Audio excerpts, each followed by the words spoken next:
क्या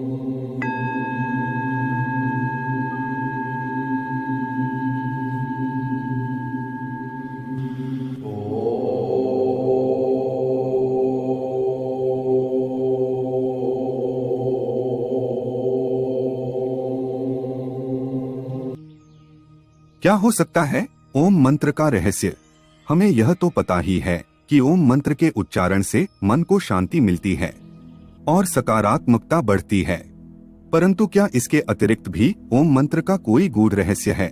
ओम का रहस्य जानने से तुम्हें ब्रह्मांड के सीक्रेट कोड 369 में से 3 नंबर वाली पहली चाबी मिल जाएगी, जिससे आप सबसे बड़े खजाने के सभी ताले खोल सकते हैं और संसार में सबसे अमीर व्यक्ति भी बन सकते हो। और साथ में यह भी जान सकते हो कि आत्मा क्या है, मोक्ष क्या है, ब्रह्मा क्या है, तुम संसार में क्यों आए हो और तुम्हारा उद्देश्य क्या है। और अगर तुमने ओम के रहस्य को नहीं जाना तो तुम्हारे पास अरबों खरबों रुपए होने के बावजूद भी तुम संसार के सबसे गरीब और भीखमंगे व्यक्ति ही रहोगे।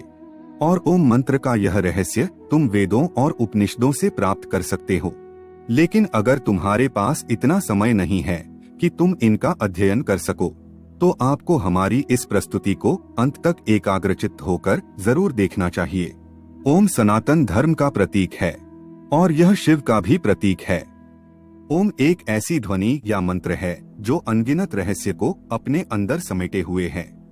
और अमेरिका की ऑक्सफोर्ड यूनिवर्सिटी में डायरेक्टर रह चुके पीटर रसेल ओम मंत्र पर गहन अध्ययन कर रहे हैं और उन्होंने E=mc² को ओम =mc² के समकक्ष बताया है। और वो कहते हैं कि यह सूत्र चेतना की अभिव्यक्ति को दर्शाता है। ओम ही ब्रह्मांड की एक ऐसी ऊर्जा है जिससे यह ब्रह्मांड बना है। यूनाइटेड स्टेट में अलग अलग जगह पर रिसर्च चल रहा है कि ओम की ध्वनि का हमारे शरीर पर क्या असर पड़ता है। इस रिसर्च में जब अलग अलग ध्वनि को ऊंची आवाज में बजाया जाता है तो हर ध्वनि का असर शांत पड़े पानी पर अलग अलग पड़ता नजर आता है, लेकिन ओम की ध्वनि का असर पानी पर सबसे अलग पड़ता है। रिसर्चर खुद हैरान थे कि ओम की ध्वनि के बजने पर पानी पर ऐसी आकृति बनती है जैसे कि सनातन धर्म में बताए गए श्री यंत्र की आकृति होती है।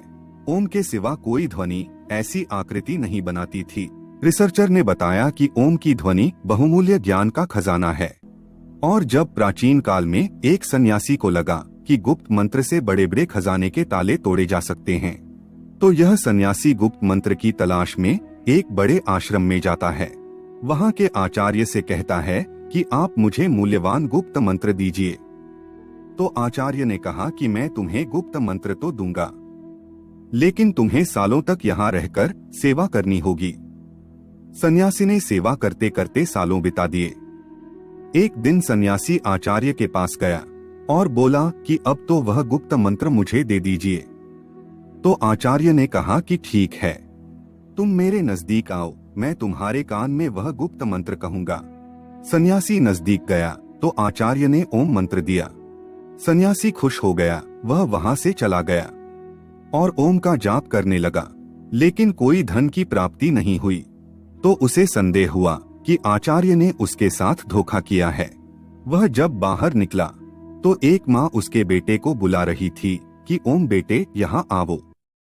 तो सन्यासी चौंक गया, क्योंकि यहाँ तो किसी के बेटे का नाम ही ओम था। जब वह और आगे गया तो कुछ ब्राह्मणों को देखा जो हरि ओम बोल रहे थे। सन्यासी ने कहा, अच्छा, यहाँ भी ओम बोला जा रहा है। सन्यासी रास्ते में और आगे बढ़ा तो कुछ विद्यार्थियों को ओम शांति ही बोलते हुए सुना। तो सन्यासी कहने लगा, कहीं आगे ओम बोला जा रहा है तो कहीं वाक्य के पीछे ओम बोला जा रहा है। इस ओम मंत्र को तो सभी जानते हैं, तो यह ओम का मंत्र कैसे गुप्त मंत्र हो सकता है? निश्चित ही मेरे साथ धोखा हुआ है। वह अपने आचार्य के पास गया और कहने लगा, आचार्य, आपने मुझे यह कैसा मंत्र दिया है? इसे तो हर कोई जानता है, तो फिर यह कैसे गुप्त मंत्र हो सकता है? आप मुझे कोई दूसरा गुप्त मंत्र दीजिए जिससे मुझे खजाने की प्राप्ति हो। आचार्य बोले, ठीक है, मैं तुम्हें दूसरा गुप्त मंत्र दूंगा, लेकिन तुम्हें मेरा एक काम करना होगा। आचार्य भीतर जाकर एक पत्थर लेकर आए और सन्यासी से बोले, यह लो सन्यासी, इसे बाजार में ले जाओ और इसका मूल्य जानकर आओ। याद रहे, इस पत्थर को बेचना नहीं है। सन्यासी पत्थर को लेकर बाजार में गया और सब्जी वाले को दिखाया। सब्जी वाला बोला, यह तो मेरे बाट के बराबर है, मैं उसके बदले में तुम्हें सेर बैंगन के सिवा कुछ नहीं दे सकता।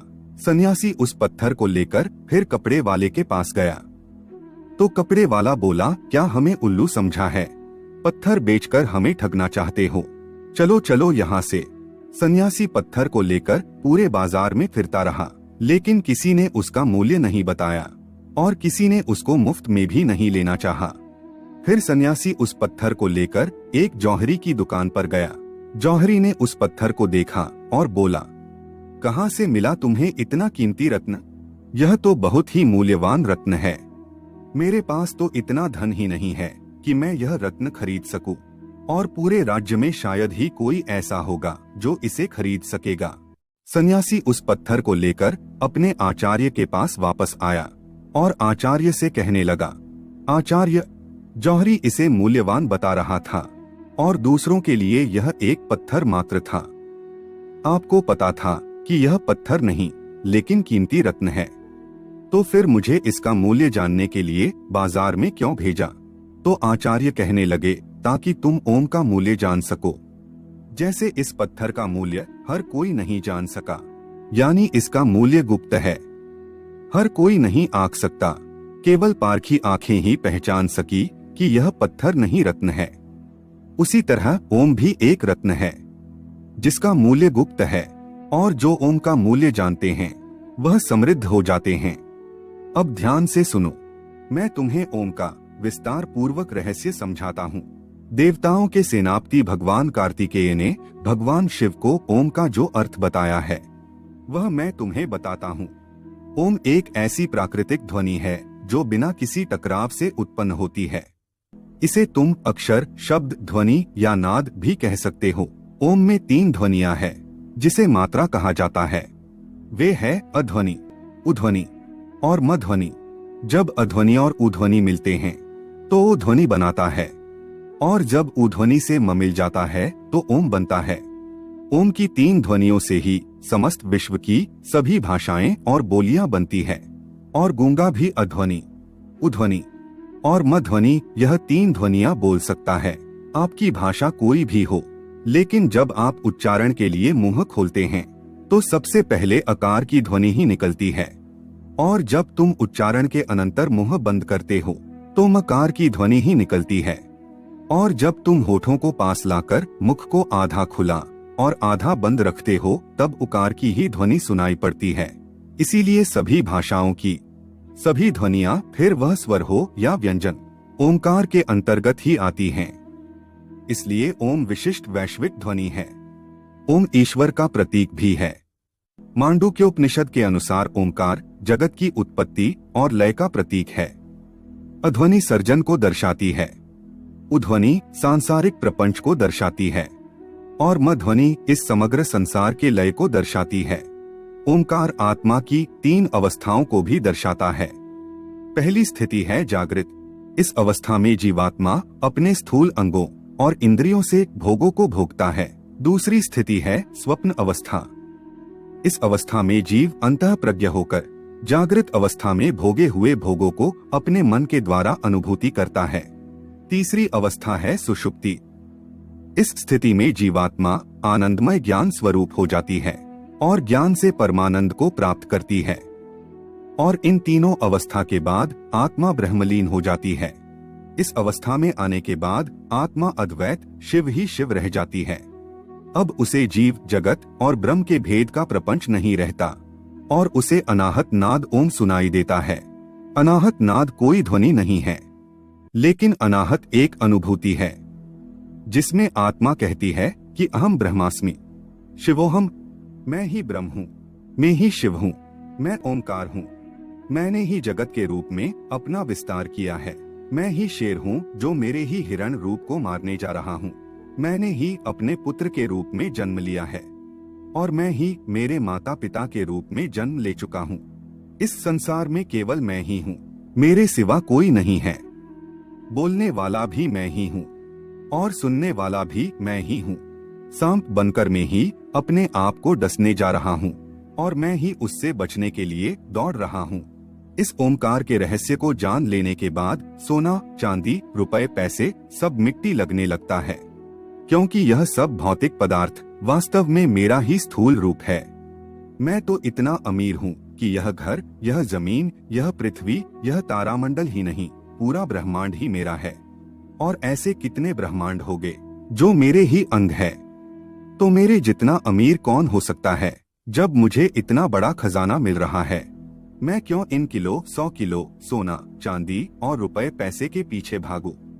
और इस खजाने को खोलने के लिए मैंने 3 नंबर की चाबी दी है, ओमकार, जो अब मैं तुम्हें बताता हूँ। मूल नैसर्गिक ध्वनियाँ 3 है, अध्वनि, उध्वनि और मध्वनि। नैसर्गिक रंग 3 है, लाल, पीला और नीला। प्रकृति के मूल लक्षण 3 है, नाम, रूप और गुण। शरीर की तासीर 3 है, कफ, पित्त और वायु। ब्रह्मांड की स्थितियां 3 है, उत्पत्ति, पालन और प्रलय। और उनके देवता भी 3 है, ब्रह्मा, विष्णु और महेश। पदार्थ के मूल तत्व 3 है, न्यूट्रॉन, प्रोटॉन और इलेक्ट्रॉन। पहले आयाम 3 है, लंबाई, चौड़ाई और गहराई। और इन 3 नंबर की चाबी को जितना गहराई से अध्ययन करोगे और उसकी गहराई में जाओगे, तुम मुझे ही पाओगे, नहीं अपने आप को ही पाओगे, क्योंकि इस संसार में तुम्हारे सिवा दूसरा कोई है ही नहीं। तो मित्रों, यह प्रस्तुति आपको पसंद आई है वीडियो को लाइक करें और हमारे चैनल भजन ब्रिगेड को सब्सक्राइब करें।